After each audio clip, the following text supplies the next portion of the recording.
Hello. It's good to see you. Today, we are just going to be reading some stories from North Carolina. Now, there really aren't any pictures, and I film on a potato, so don't try to worry about focusing on it or reading with me or anything. You don't have to read along. I can read it for you. I'm going to read it for you, okay? Now, this first story we're going to read is about Tom Dula. Wilson Foster woke up and pulled on his trousers. He splashed water on his face and rubbed his eyes. Worry had been keeping him from a good sleep lately, and last night had been no different. His mind raced, thinking about the future for his Laura. He knew she was in trouble, and even though the rumor was that the Dula boy was going to do right by her, as right as he could at this point, it was still a bad start to a young life. Worry consumed him with his daughter pregnant and unmarried in a small community where it seemed everyone else knew more than him. He took a long look into the small mirror that hung on the wall over the dresser with the wash basin on it, amenities left behind from his late wife, who had left him alone in this world to raise a little girl and try his best to make her into a proper lady. He wished she were still with them to help tame this wild girl he had. She would know what to say in times when he stood with his mind racing but his tongue frozen. He walked through the house and stepped out on the porch, immediately noticing the old mare was gone. She stayed tied to the tree in the front of the house, but this morning she was gone. He went back inside to Laura's room and stepped in the door. Standing there with the doorknob in his hand, he felt his heart breaking inside. Well, he thought to himself as he looked at her dresser with drawers open, showing nothing but empty space, my girl is gone. Thinking that she had eloped with Dula, he went about his business around the farm that day as best as he could. He was concerned for her, but he was also concerned about what he was going to do about replacing the mare that was necessary to keep the farm running. He assumed she would be back after she was wed, and presumably after the baby was born, but that would be a while yet. Just another loss due to Tom Dula, he thought. That boy was just plain trouble. Wilson was sitting on the porch the next afternoon smoking his pipe when he heard a horse coming around the cabin. He stood and watched as the mare appeared, trotting around the corner with no rider. He hurried over to her and took her bridle, which he immediately noticed was worn and torn. It looked to him like it had been tied, and the mare had struggled and worn it down until it broke.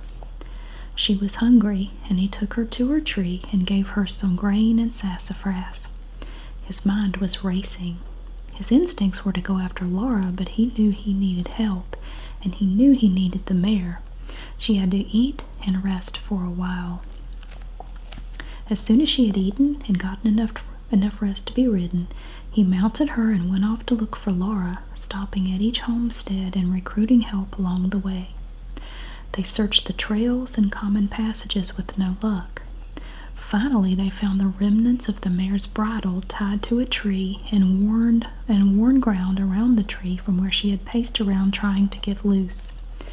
She had obviously been tied there and left. They searched the area, but there was still no sign of Laura. The group of men stood in the woods as birds sang around them, and the sound of squirrels running through the branches broke the silence of the collective realization that they were not far from the home of Tom Dula. They remounted their horses and rode on to the Dula place, where they found Tom Dula himself. He told the group that he had not seen Laura and that he had not had any plans of running off with her. But rumors spread and fingers began pointing at him. They had no cause to take him to the sheriff, but they decided they needed to keep looking for Laura and keep an eye on Tom. It was not long until Tom, feeling the growing pressure of rumors declaring his involvement in her disappearance, lit out for Tennessee to escape the accusations. As he rode through the Appalachians, he wondered how he had gotten involved in such a tangled web. Before the Civil War had begun, Tom Dula was a happy-go-lucky boy in the foothills of the Appalachian Mountains. Near Wilkesboro, along the banks of the Yadkin River in Wilkes County, he played his fiddle and sparked most any gal he came across with little discrimination. He was a handsome boy and a great musician, so he had little trouble catching the eyes of the young ladies. At a young age, he caught the eye of Anne Foster, who was also 17 and a beauty. She had married an older man named James Melton, which was not uncommon at the time. They lived together in a 3-room cabin in Wilkes County. Tom and Anne were quite the match and courted up until the war came.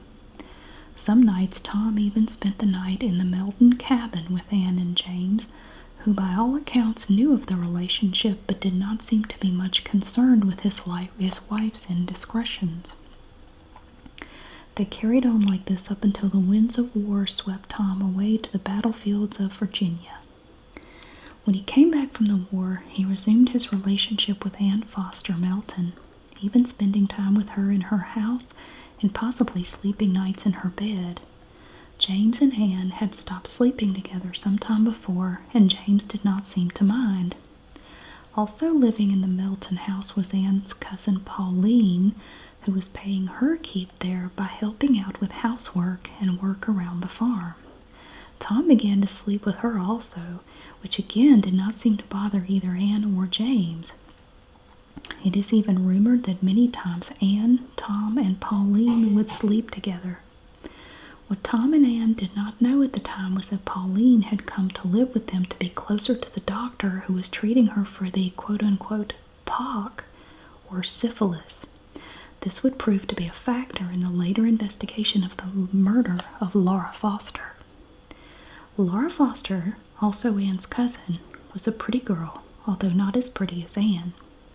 She had 2 large front teeth and a large gap in between them. She lived nearby with her father, Wilson Foster. Even though Tom was involved with both Anne and Pauline, he found the time to begin an affair with Laura, sometimes even staying with her at her father's house. So Tom was a busy fellow in 1866 after he got home from the war. He was busy and happy until a visit to the doctor.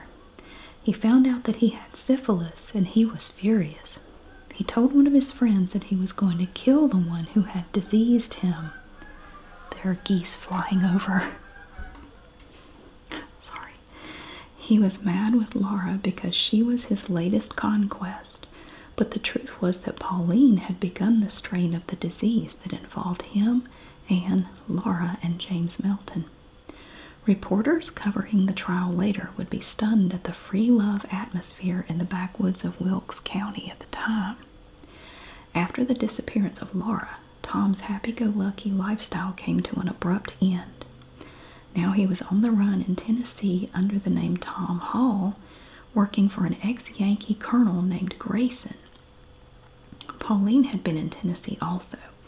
She had left about the same time as Tom, and she came back a few weeks later. One of her friends joked that she must have run off because she had helped Tom kill Laura Foster. Yes, Pauline had said, I and Tom Dula killed her, and I ran away to Tennessee. The sheriff did not think it was funny and locked her up for accessory to murder. She soon changed her story and told them that she knew exactly what had happened and that she had nothing to do with it. She said that Tom Dula and Anne Melton had killed Laura Foster and that Anne had shown her where they buried her. She led the sheriff to a spot deep in the woods. The horses smelled it before the riders did, the smell of rotting flesh. As they approached a clearing, it became obvious that there had been digging. Leaves and soil were moved around, and animals had obviously been trying to get to something. It didn't take them long to find it under the soil and leaves, the decomposed corpse of Laura Foster, identified by the dress she was wearing and the gap between her 2 front teeth. She had been stabbed to death. Just one stab of the knife under her ribs, under the breast, had taken her life. Anne was arrested and taken to Elksville for trial. Tom had been arrested already and was on the way back to Elksville at the same time. His employer had found out his identity and had led the posse right to him. Tom was sitting in a creek washing his feet when they approached, and he came with them without running or putting up a fight. He rode back to North Carolina with his hands tied behind his back and his feet tied together under the horse.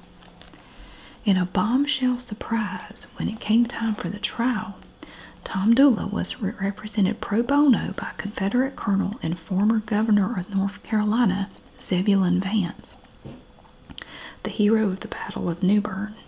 It is not known exactly why Vance would want to represent Dula, but many speculate that it was because of Dula's service in the War of the Confederacy. Vance immediately requested and got approved 2 points. One was to have the trial moved to Statesville, and the other was to have the defendants tried separately. Both were approved, though not to the benefit of Tom Dula. Witness after witness came to the stand and offered what would be considered circumstantial evidence at best. Each aired dirty laundry, especially Pauline, who really let it all go and told the blushing courtroom everything.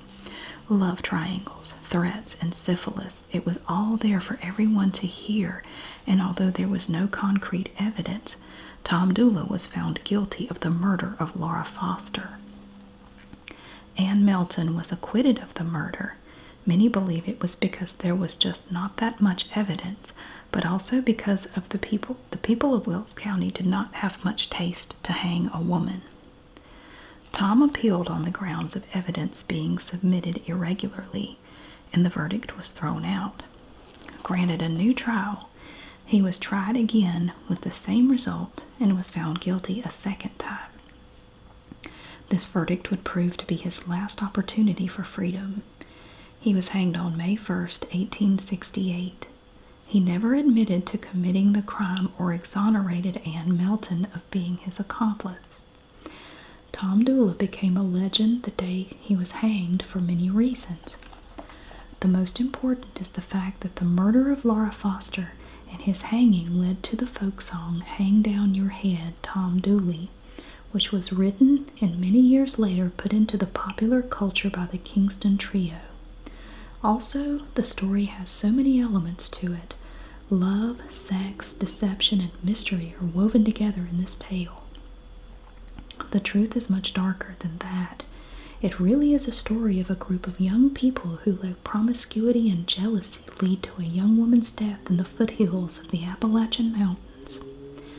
The truth will most likely never be fully known to anyone but Laura and the person who drove the knife into her body, taking her life long before her time should have come due.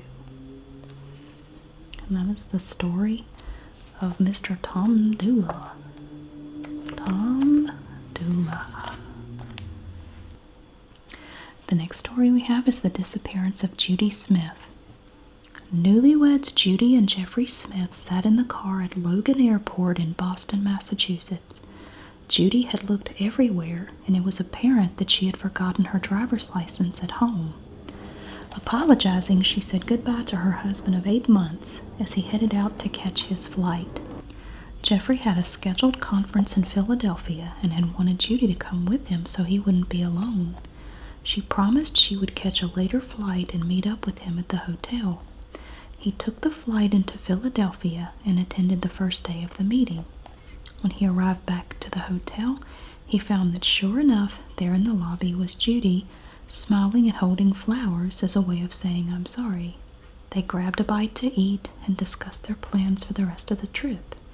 By day, they would go their separate ways, Jeffrey to his meeting and Judy to see the sights around town. At night, they would see friends and visit tourist sites together. Despite the bad start to the trip, they were now on schedule to make it a great one.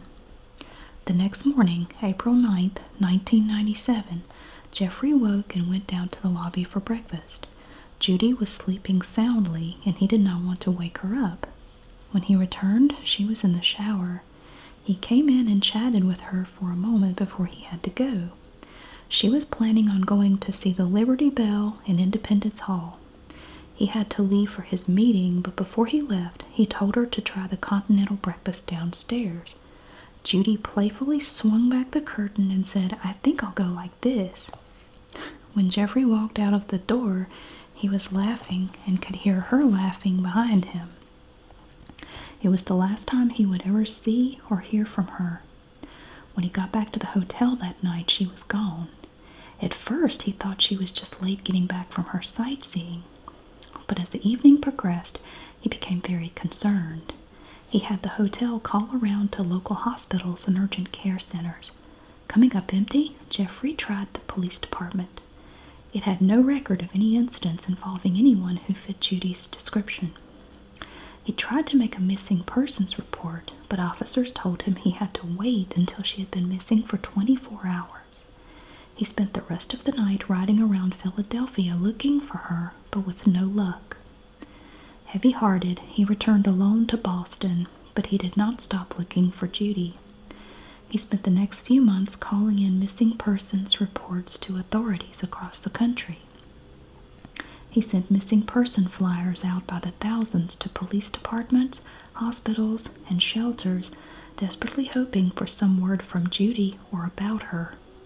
In the days following her disappearance, there were reports of sightings in Philadelphia, in Easton, Pennsylvania, and even in New Jersey, but all of the leads came up cold.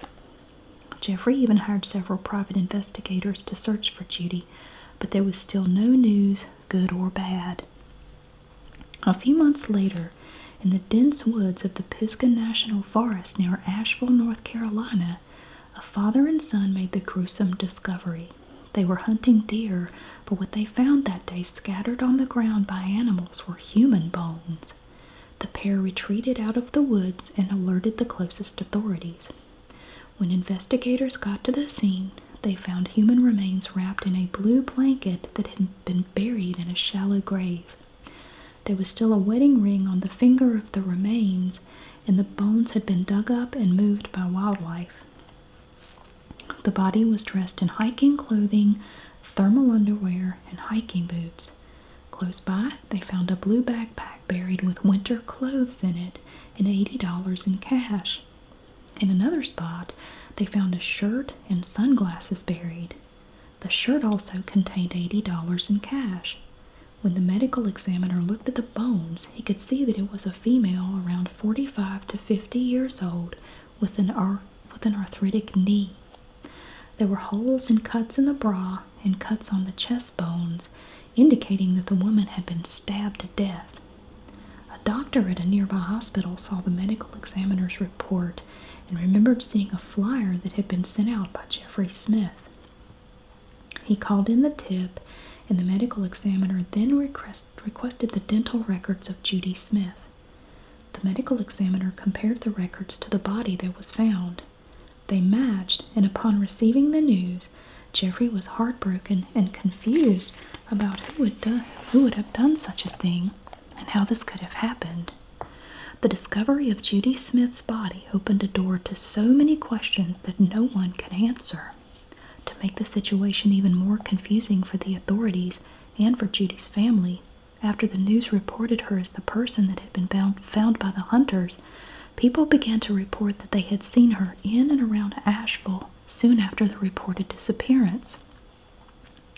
Several people identified her as a customer in their business or someone they had come in contact with. By all accounts, she was alone and very friendly. No one considered her to be in any duress or anything other than a very nice tourist. The police ruled out Jeffrey as a suspect immediately. He had an airtight alibi when she went missing, and the place in the woods where they found her would have been too hard for him to get to because he was very overweight. Even if he had been able to secretly get away from everyone unnoticed and travel over 600 miles to Asheville, it would have been almost impossible for him to get her body to the location where it was found. There were just no leads and no rhyme or reason for her to be in Asheville. There are many theories about Judy's disappearance, but none seem plausible. Many have speculated that she wanted some time away from her husband and snuck away from Philadelphia to travel and have time to herself. All of her family and Jeffries have come forward to say what a great marriage they had, and it begs the question, if she wanted time to herself, why not just stay in Boston while he was away for the week? Others have theorized that she had a secret life of some kind that she had been hiding from everyone and had traveled with another man to Asheville to run away. But again, it seems more logical that she would have just spent the time in Boston to do this, since her husband was going to be out of the picture for some time anyway. Another point of contention is how she got from Philadelphia to Asheville. If she had taken public transportation or rented a car, someone would have seen her, or there would have been some form of record for her travel. However it happened, the fact that she somehow found herself hiking in the Pisgah National Forest is certain. Her family recognized none of the clothes they found her in, or the bag or sunglasses. She had not been robbed of any of her valuables. They had been buried with her in the shallow grave in the forest. Some have pointed the finger at a monster who did not reveal himself until a decade later when, in the same area, he beat an elderly woman, Irene Bryant, to death and shot her husband John. Gary Michael Hilton was a drifter and moved around a lot in his life. He was a lover of nature and often took his dog with him on walks along hiking trails. It was here that he met his victims. After killing the Bryants, he moved on to Florida and Georgia, killing again in both states in national forests. He was caught in Georgia and sentenced to life at 71 years old. Most experts believe it is implausible that he would have begun killing at this advanced stage, and consider it a possibility that he was the murderer of Judy Smith as well. If he killed her, he has never confessed to the crime. The death of Judy Smith was a tragedy, as all murders are. Many times when someone goes missing, loved ones just want to know, especially when it comes to the point when they know they are not coming back. They want to know what happened to receive some form of closure, some way to stifle the pain of having their imaginations run wild for the rest of their lives. When Judy was found, only one question was answered: is she alive? Unfortunately for the family, it created hundreds of other questions that will most likely never be answered. There is no evidence and nothing for any investigators to pursue. Unless someone decides that getting her murder off their conscience will somehow relieve some guilt for them, there will probably never be any answers. Our next story is Naomi Wise. The story of Naomi Wise and her murder is unique because of its age and longevity in the history of North Carolina. Having been killed in 1807, her story dates back the furthest of all the occurrences in this book. With so much time having passed and so few official records having existed or surviving until today, it is hard to know what really happened. Much of her story is told through poems and songs from long ago. Backwoods storytellers and folk singers have carried this tragedy through generations and made it possible for young Naomi to live on today in the consciousness of those who hear her story. The story of Naomi Wise begins in Randolph County, North Carolina, in the year 1807. William and Mary Adams had taken in a young orphan girl named Naomi as an indentured servant. She worked on their farm and in the house, cooking, cleaning, and tending animals. As she grew, she became a very lovely young lady. Although she was a servant, William and Mary considered her their daughter, and the love they expressed was returned by Naomi, who considered them her family. As she went about her chores for the Adamses, she began to notice a tall stranger riding by their farm on Saturday evenings. The stranger was the tall, dark, and handsome type, well-built and sturdy-looking. Naomi tried her best to look without staring as he rode by, but he began to notice her attention. His name was Jonathan Lewis, a resident of Guilford County, but he was employed by Benjamin Elliott in Asheboro as a clerk in his store. He boarded with Elliott during the week while he worked, and on Saturdays would make the long ride back to his family's farm, passing by the Adams place every week. He began to notice Naomi just as she had been noticing him, playing the same game of taking a peek when he thought she was not looking, but always admiring her from a distance. He began to notice that when he glanced at her, she was stealing glances at him. One day, as Jonathan was riding by, he noticed Naomi was getting water from the well. He saw his chance and rode over to her. He introduced himself and, with a smile and a twinkle in his eye, asked for a drink. Gladly, she fetched him a ladle, and they began to talk. Jonathan even got off his horse and helped her take the water bucket back up to the house and met the Adamses. From that point on, Jonathan would not fail to stop and see her every week. They began to fall more and more in love each time they were together. Naomi began to think about marriage and was making plans in anticipation of what she felt was a proposal coming very soon. Unfortunately for Naomi, Jonathan's mother had other plans. She was determined for Jonathan to marry a girl of stature, and that was certainly not Naomi. His mother was intent on his getting married to Mr. Elliott's daughter Hattie so that he could take over the store one day. His mother insisted, and Jonathan began to court Hattie, all the while stopping every Saturday to be with Naomi. Eventually, there came a time of choosing for Jonathan. He asked Hattie to be his bride and began to pass the Adams farm without stopping.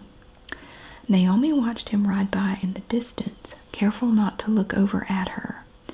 She stood and watched helplessly as her heart died a little each time. Soon the rumor mill churned up the news to Naomi about the engagement of Jonathan Lewis to Hattie Elliott. She couldn't believe what she was hearing and ran out to confront him the next Saturday evening. She found a much different man than the one she thought she had known. He was aloof and mean to her. He told her that he had no idea she harbored these feelings for him and that he did not reciprocate them. He said he never loved her to begin with and there had never been a future between them. As he turned to ride away, Naomi had one last thing to tell him that stopped him in his tracks. Naomi came home that night and finished her chores. Mrs. Adams had been worried about her since Jonathan had stopped coming around. She had really liked the young man and knew that Naomi was dealing with a broken heart. She had noticed her go after Jonathan that night and saw them talking. In her mind, Mrs. Adams was done with him anyway because he had hurt Naomi so, but she knew Naomi loved him and held out hope. Mrs. Adams watched her come back and finish her work in the yard.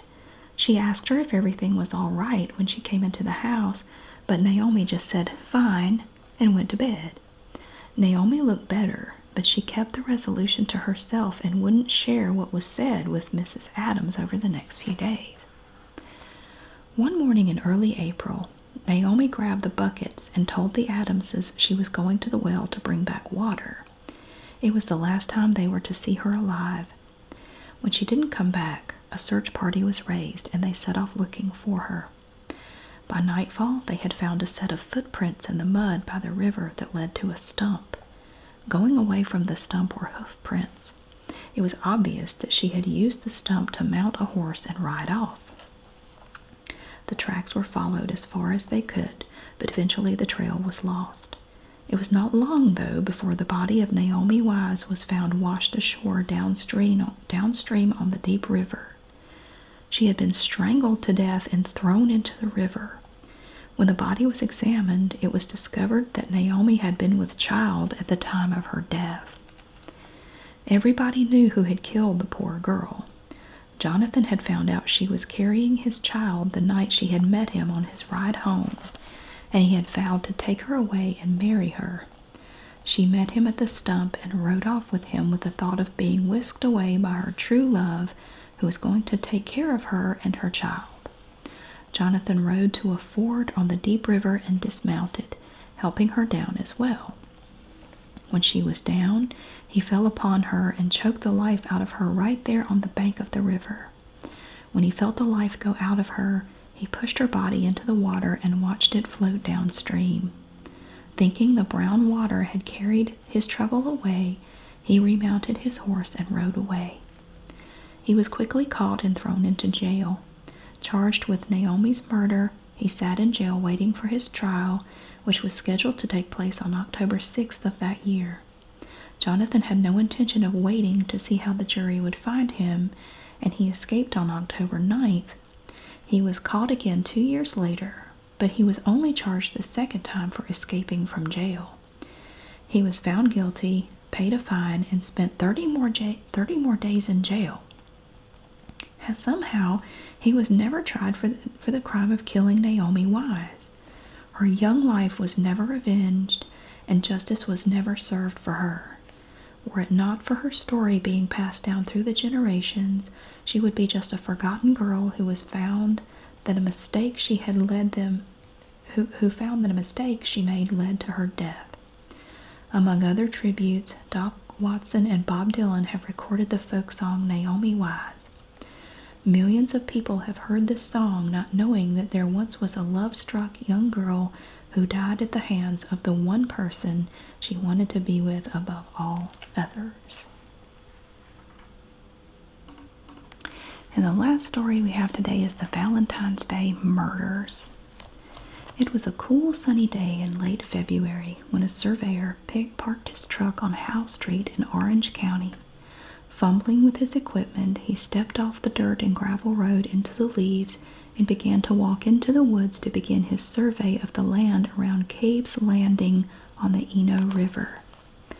He had not taken many steps into the woods when he noticed what he thought was a mannequin's leg sticking out from the leaves beside a tree. It had to be a mannequin's leg, he thought as he walked over to it, because it was snow white. But as he came closer, he realized that he was wrong. As he neared the tree, he saw the bodies of a man and a woman slumped over, leaning against each other. Their hands were tied behind their backs with rope, and they had rope tied around their necks that was attached to the tree. The leaves and branches from the tree had fallen on them and partially covered their young bodies. He stumbled back, dropping his equipment and running back to his truck. When the Orange County Sheriff's Department arrived, they noticed some very disturbing things about the crime scene. Both the man and the woman were fully clothed, and there were no signs of any abuse. The ropes tied around their necks were tied tightly to the tree, and there were multiple strangulation wounds on their necks. This indicated that they had been pulled tightly to the tree, strangling them, but then the ropes had been loosened before it killed them, only to be pulled back and strangled again. This had been done over and over, obviously for the purpose of torturing the two. There were deep ruts in the ground around the tree, showing how they had struggled against the strangling. The only difference in the condition of the bodies was that the liver of the young woman had a tear in it. It is believed that it came from a punch to the abdomen by the killer. It was the only indication that the perpetrator of this crime had treated them differently. Although there were many questions investigators had, they would soon find out the names of this unlucky couple. The answer would come from nearby Durham, North Carolina. Watts Hospital was opened in 1895 as Durham's first hospital. Serving white men and women only, the hospital grew and expanded as the premier option in Durham for health care for many years until the opening of Duke Hospital. The African American community relied on Lincoln Hospital, which was an all-black facility up to 1964 when Watts integrated. By 1971, the hospital was still in operation but had seen more prosperous days. One of the highlights of the hospital remained the Watts School of Nursing, which operated on the grounds. Young women had studied and trained alongside experienced doctors and nurses here since the hospital's opening, and the school had a great reputation. One of the students there in 1971 was a 20-year-old young lady from Sanford, North Carolina, named Patricia Mann. She was known as a really good girl who was very bright and loved by all who knew her. She was dating a tall, handsome 19-year-old named Jesse McBain from Pittsburgh, North Carolina, who went to North Carolina State University in Raleigh. They had been dating for a while, and those who knew them could see the affection they had for each other. On Valentine's Day 1971, Jessie came to Watts to escort Patricia to the dance the hospital was having for the nurses and staff.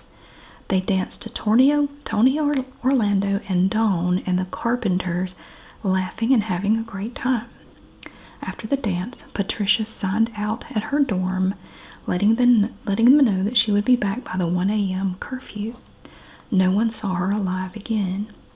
The next morning, when her friends realized she had not come home the night before, they were immediately worried.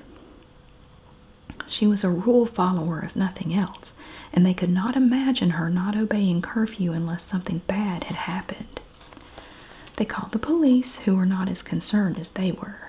Generally, they did not begin to search for anyone unless they had been missing for at least 24 hours, but they said they would take a look around. Later that day, Jessie's car was found by some of Patricia's friends who had been looking for her parked on a lover's lane near the Hillendale Golf Course off Medford Road. It was a common spot for young people to go for privacy. This lover's lane area was not one of the regular places that Patricia and Jessie were known to go. Patricia's roommates had checked all of those places and found no signs of them. When the car was found, it was locked and totally undisturbed. There was no sign of Jessie or Patricia and no indications of any kind of struggle. It became a missing persons case for the next 2 weeks until the survey worker happened upon the bodies just a few miles away in Orange County. The Orange County Sheriff's Department and the Durham County Sheriff's Department worked together on a case to try to assemble the pieces of the puzzle, but much remained a mystery. They appeared to have been kidnapped from their car on Medford Road without a struggle. The manner in which they were killed had been brutal and torturous. The killer had wanted them to suffer greatly. The tear in Patricia's liver seemed to indicate that she had either struggled with the killer and been struck, or that the killer had targeted her with his anger for a personal reason. The investigators had few leads, and there was just so little evidence that it quickly became a cold case. Their inclination was that it was someone who had known Patricia and had possibly committed the crime as a crime of passion. The strongest evidence pointed to a doctor at Watts Hospital who was very wealthy and influential, but officers could not compile enough evidence to charge him. Today, the tragedy remains unsolved, but the families of the 2 young people who had their precious lives taken so many years ago have not forgotten. They have kept the case open by continually writing letters and following leads themselves. The sheriff in Orange County recently commented on the murders to a local news reporter. He stated that the evidence pointed to one individual, but he had refused to cooperate in any way. He refused to take a polygraph exam or provide a DNA sample. The sheriff hoped that one day they would have the evidence necessary to legally compel the suspect to cooperate, but for now, they are still working the case from every angle possible. Maybe one day justice, though delayed, will be served for this young couple and their families. Hopefully one day they will be able to rest on the fact that the monster who took their daughter and son has been caught. That is the last story for today. Thank you so much for watching and listening. I really hope you enjoyed hearing these stories today. And thank you so much for being here. I really hope that you have a wonderful day, and I'll see you again really soon.